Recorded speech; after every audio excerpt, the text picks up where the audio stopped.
Good morning. We're here today to talk about the recent arrest of Nicholas Moore.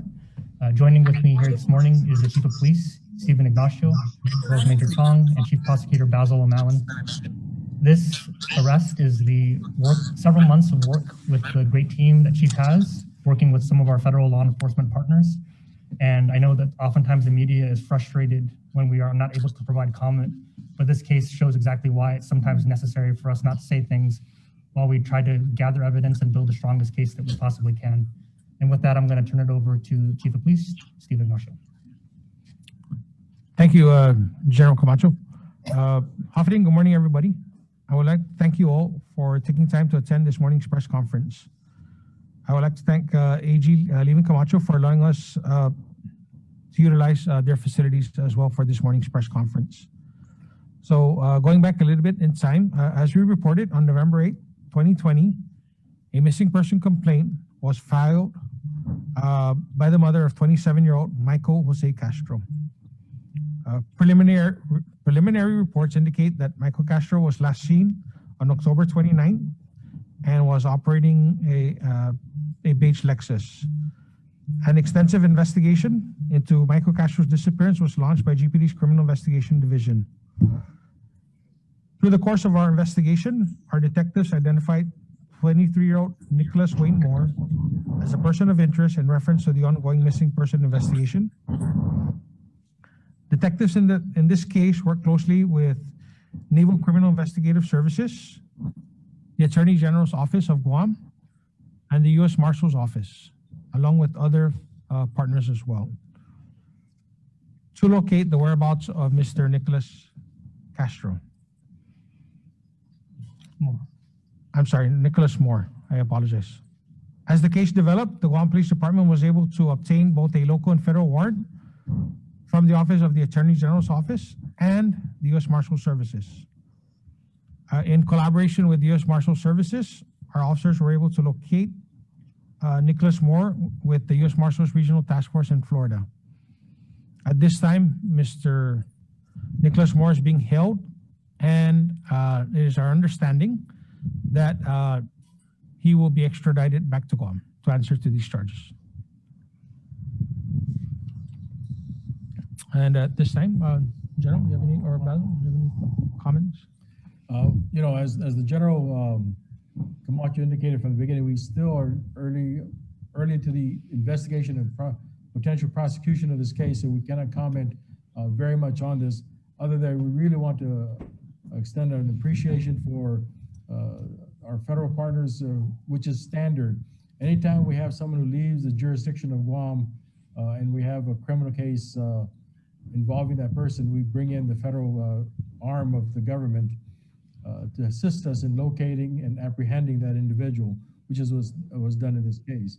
But it all goes back to the relentless, tireless work of Guam Police Department's officers to investigate this case. We've kept it we've been working on it for several months. We appreciate their efforts. Now the next step is when we get Mr. Moore back on island, he'll have to appear in the district court first to answer to the federal warrant, and then we'll transfer the case over to the Superior Court of Guam and proceed at that time. Other than that, I have very little more I can say about the investigation, other than to please bear with us while we continue our work in presenting the best case possible. Thank you.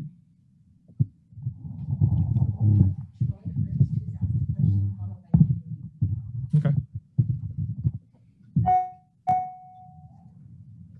Good morning, Chief, Attorney General. Hi, folks. Troy, we have you for questioning, followed by KUAM. Troy, please go ahead. Thank you so much, Carlina. Chief, General Camacho, thank you so much for your time. Our first question is, have local authorities located the body of Michael Castro? I cannot hear you. He asked if local authorities been able to locate him. We're not going to be able to comment at this time on whether or not the body of the missing person has been located. Again, that's part of the ongoing investigation. And so, like Chief Prosecutor said, we don't want to release too much information at this time. as I understand that in the course of investigating the disappearance or the murder of Michael Castro, a second investigation or a second criminal case popped up. Can you expound on what that second criminal case is or what it involves? Yes.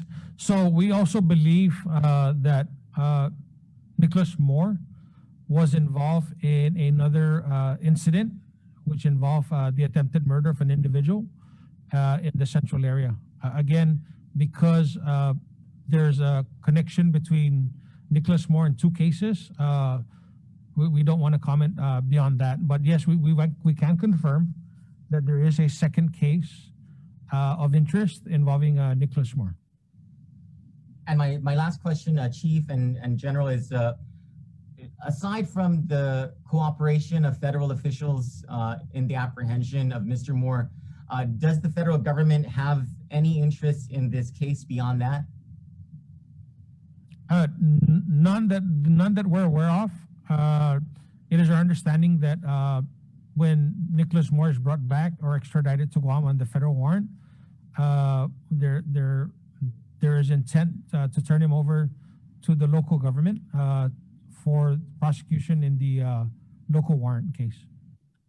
And just to add a little bit to that, Troy. So this did initiate as a local case, and the first step in this was getting an arrest warrant with the work of GPD and working with our office. The separate charge is fleeing a jurisdiction to avoid prosecution. So that is a federal offense, and the U.S. Attorney's Office does have jurisdiction over that matter, and ultimately the U.S. Attorney's Office will decide how it wishes to proceed, but they're well aware that our office intends on prosecuting the murder and attempted murder charges here locally. Thank you, and thank you to you all for helping to bring a measure of justice to this case.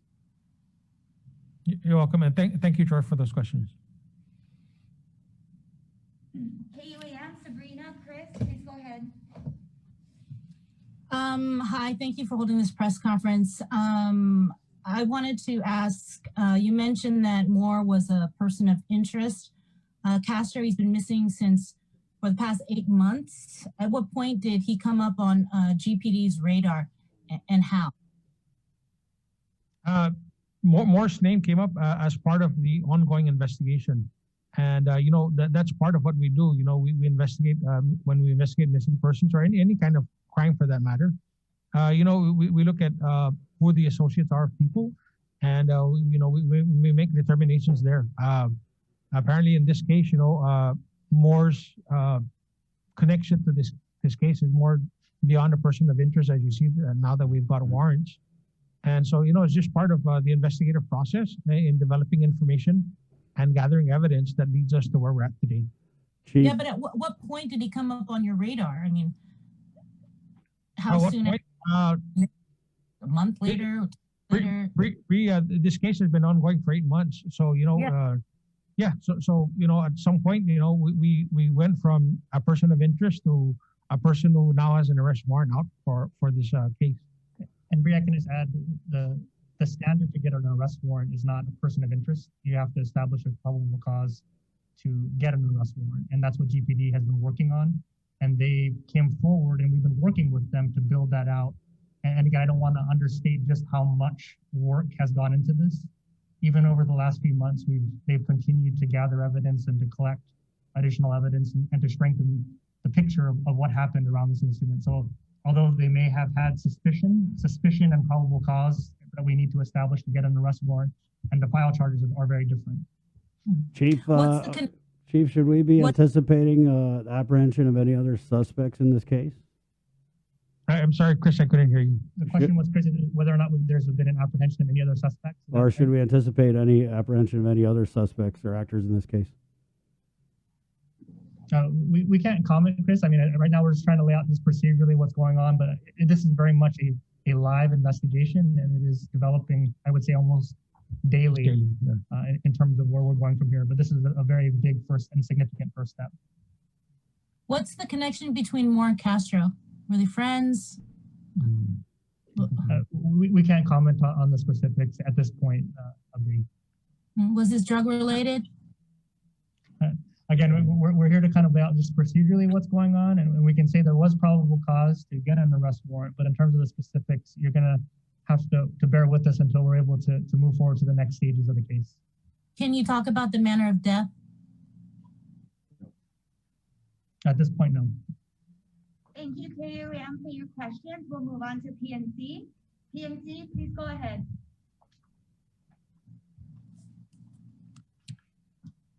Fuck. Hello. Hello, can you hear me? Yes. Hello, yes. Yeah, when is Mr. Moore anticipated to be extradited back to Guam? So it's our understanding that he has waived extradition. And so he's still in the custody of the U.S. Marshals Services and the task force. So we don't know when he's going to come back. And of course, I don't believe the U.S. Marshals talk about that because, because of concerns for safety for all involved. So we don't know when he'll be back on Guam yet. Okay. And when you say waive extradition, what exactly does that mean? That means that he's agreed to travel back to Guam in the custody of the U.S. Marshals so that he can answer the charges set forth in the warrant of arrest. And All right, just thank to you. elaborate a Yes. bit with that, this is just the procedure that we go through. So we have a local arrest warrant, then there's a federal warrant that gets issued, and then it's lodged in another federal court, and they're able to execute it. So part of the process is to ensure, one, that you have the right person, and two, that they are agreeing to return back. So a defendant would have the ability to contest certain facts. But in this case, our understanding is that the defendant has waived, or the suspect has waived his identity, to prove up his identity, and also agreed to be extradited back to Guam. All right, thank you. Those are my questions. Thank you. Christina with the PDN, please proceed. Hi, I was wondering if you could talk about anything about how, so, okay, you said that you cannot mention if you found the body or not. When was, for a timeline, when was when did you get a break in the case? When did it start ramping up? Or has the whole time been you guys just trying to get him back to Guam? I'm sorry if my question's a little confusing. No, I believe I understand the question. Again, like the general stated, we've been working this case, and we've been working on developing any leads, whether it's to find Mr. Castro or to develop any information where we're at today, where we've determined that what we're dealing with now is a actual homicide and not a missing person. And so it evolved from a missing person into a homicide investigation, and that's why we're here today where we're at.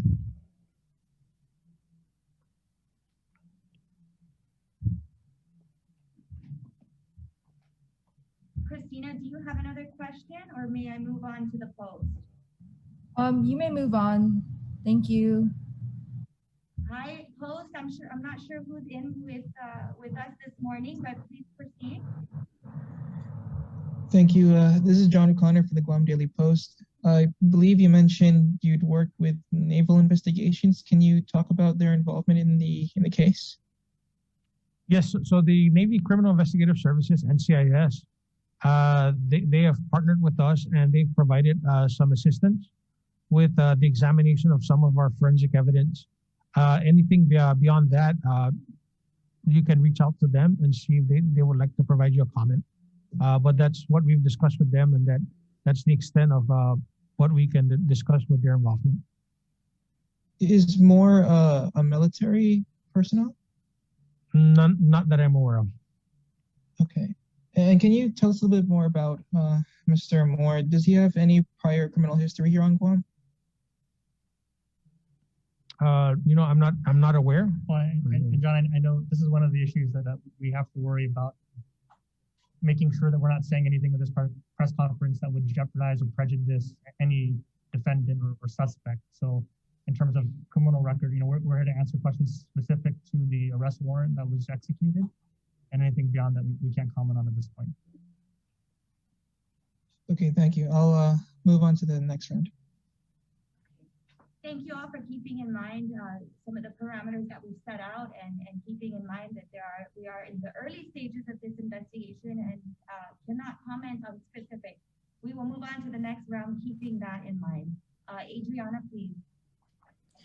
Hi, yes, I just want to ask, how long was he in Florida for, and where was he captured in Panama City Beach? We don't know how long he was in Florida, or can't comment on it, but we do know that I believe the case was handled in the Northern District of Florida, which is a federal court. In terms of the specifics, I don't know if we have that information for you. So you don't know if he was found at a residence at all? No, this is a U.S. Marshals or federal warrant, and so they executed the warrant. So we're not familiar with all the details as to where he was found, what time he was found, was he in a car, was he in a house, things like that. We're not privy to that information. And for Castro's body, where was that found?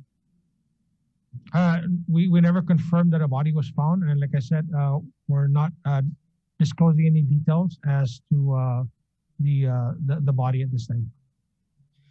For capturing, or for more, why was NCIS involved? Like I alluded to earlier, and I answered the question, because we work with them, and they conducted forensic examinations on behalf of the Guam Police Department, and anything beyond that, we will defer to them for comment.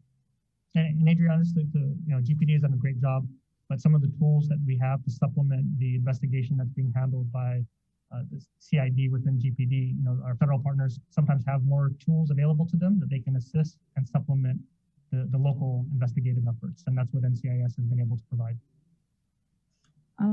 Okay, thank you. You meant the vehicle that was found after the complaint was filed for Castro. What was the condition of that car? That's part of the evidence, and so because it is evidence, we're not able to elaborate beyond that. Okay, can you tell us when the warrants were issued? I don't have the warrant in front of me, Adriana. I don't have the date. We'll definitely get back to you. We can confirm with the U.S. Marshal Service. Okay, thank you. Thank you, Adriana. Troy? Thank you. I actually, I can answer Adriana's question. The federal warrant was issued May 28, I think.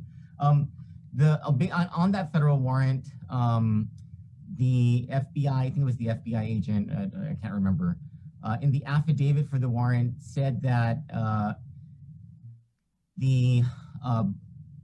there's the belief that Nicholas Moore used his father's boat to dump Michael Castro's body into the ocean. What can you tell us about Leroy Moore's involvement in either the cover-up of the crime, or I'm sorry, the alleged cover-up of the crime, and the use of his assets or Unitech's assets in the crimes? Troy, we can't, we're very limited in terms of what we can say in terms of the specifics. And we also you may have a copy of documents that are sealed, and we're not able to comment on them. We have to treat and respect the fact that they're sealed at both the federal and local level, but we're not able to comment on that at this time. Will the local government, in conjunction with the federal government, be pursuing a forfeiture of any of the Moore's or Unitech's assets? At this point, Troy, we're at the very early stages, and the next step would be to follow and to file local charges. Okay. The federal affidavit mentions that a local warrant was filed. You talked about the local warrant, and that local warrant was filed for the arrest of Nicholas Moore for murder, attempted murder, and something else. I can't remember what it was. By Island Cancer Center and Simple Food. Hello. Is that local warrant for the murder of Michael Castro? Yes. It is for the murder of Michael. Warrants that were issued. So one was murder, and one was attempted murder, as Chief mentioned, which is a separate incident. And the murder is for the murder of Michael Castro. The That's local. correct. Thank you. Thank you. Thank you, Troy. Do we have anybody else with questions that we have not already covered? I had a question for Prosecutor O'Malley. When we talk evidence, because you guys have mentioned evidence a couple times during this press conference, Obviously, without giving too much away, do you feel that if we were to take more to court, that the evidence would be strong enough to secure a conviction in the case, even without the discovery of Michael Castro's body? I can't comment much more on what I've already said or what the panel has said this morning. We feel very comfortable with the investigation to this point, and we feel comfortable with proceeding once Mr. Moore is back on the island. You also mentioned this investigation's ongoing now. Since we haven't confirmed officially if there are other actors in the case, are you concerned at all about any evidence being destroyed while we await the return? That's part of the reason why we wanted to hold off on doing any press, Chris. So, and we're not, as much as we would love to come on and to do press conferences with all these cases, we have to look out for the integrity of these cases as we're gathering evidence. And you guys are aware this came and happened very quickly. We woke up this morning, and we have been in discussions with GPD and our federal partners, but our concern is always about being able to protect the integrity of investigations so that we can do our jobs and prosecute these cases to the best of our ability. So there's always going to be a concern that once we get it out in the media, the landscape's going to change and we no longer control, we no longer have as much control as we had yesterday, as an example. Chief, I know that the detectives were in constant and close communication with Michael Castro's mother, Melanie, and when you talk about preserving the integrity of this investigation, it has been very airtight. Since Michael Castro's was reported missing in November last year, we've had basically no information about this case. And, people were talking, Chief, so I wanted to give you an opportunity to maybe commend the detectives in this case and to maybe shed a little more light for the public when they don't hear any new information for 8 months at a time, that it doesn't necessarily mean that nothing is getting done on the case. Sure, Chris, and thank you for pointing that out. Yes, there have been a lot of people that have been working behind the scenes. We're just the face of what's going on. Myself, Major Manny Chong, the AG, and Basil. But Chris, you're right. Behind the scenes, day in and day out, there have been a lot of work, a lot of good work from the Guam Police Department, from the patrol officers who first responded, to the Criminal Investigation Division, the special agents that have been working diligently on this case. You don't hear from us, and there's a reason why you don't hear from us. And that's because, like you said, we protect the integrity of the case and make sure that we have the best case when we present it and we move forward through the criminal justice system. And so it's important sometimes that we don't say too much, because sometimes too much is too much, and too little is a good way of protecting the integrity of investigations. And I've been involved in many homicide investigations, and we try and keep a close lid and a tight lip about what we do, because we don't want to, in this case, we had a person who left off island, and so we don't want to give them any advantage that. For them to know that we are still working on the case. And there have been a lot of hours put into this case. There have been a lot of hard work by the detectives. And yes, I'd like to commend them and all the other partners, because this was not done strictly by the Guam Police Department. This is a collaborative work between our office, the Attorney General's office, the U.S. Marshals, and NCIS. Just one last question. I know that there was murder and attempted murder charges, and you mentioned that the attempted murder charges were relative to an incident that took place in Central Guam. Are you able to confirm if these two cases are connected, or are they separate? Well, they're connected by the fact that Nicholas Moore is involved in both cases. But is the attempted murder case, is it connected to the disappearance of Michael Castro, or is it a separate? No, it's a separate incident. Okay. Yeah. Thank you, Chief. Thank you, AG. Host, John, go ahead. Yeah, it's in relation to that second case, the attempted murder case. So it sounds like this arrest involves two victims, Mr. Castro and the victim in the attempted murder case. Can you just say when the attempted murder incident happened? Around what time? Oh, no, I'm sorry. I don't have the details of that case in front of me. I can get back to you. Can you say who it might have involved as far as the victim goes? Oh, no, we without don't going disclose into it. We don't disclose the names of victims, if they're still alive at this point.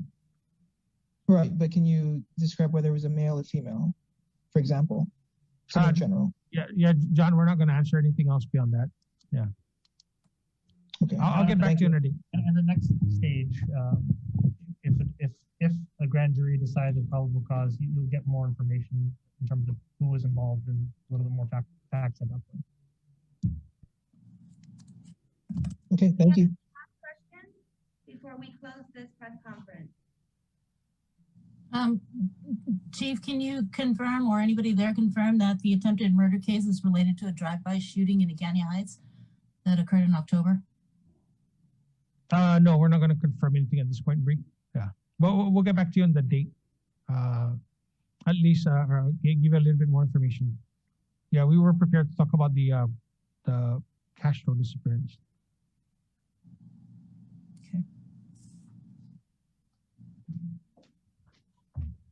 Okay, thank you all for joining us. Have a good afternoon. Thank you all.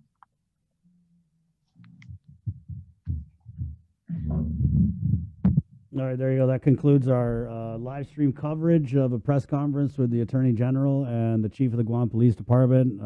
The AG was also joined by Prosecutor Basil Malin, and the Chief of Police, Steve Ignacio, was joined by Major Manny Chong. As we were speculating initially and everything. Right, so yeah. He is, as we were kind of like saying beforehand, he is normally present at press conferences dealing with crimes of this nature, and especially like a case of this magnitude. Yeah, and they were able to confirm that the arrest of Moore and his pending extradition to Guam is related to the disappearance of Michael Castro, and they have charged him with murder. There wasn't a lot of information that was given out, but I think it could have been worse. They could have just held the cards a little closer to the chest, but we were able to confirm that, yes, this is relative to the case of Michael Castro. And I mean, his mom has come on the link, many times. And there was a point... At least half a dozen. Right. There was a point a little while ago where she had told me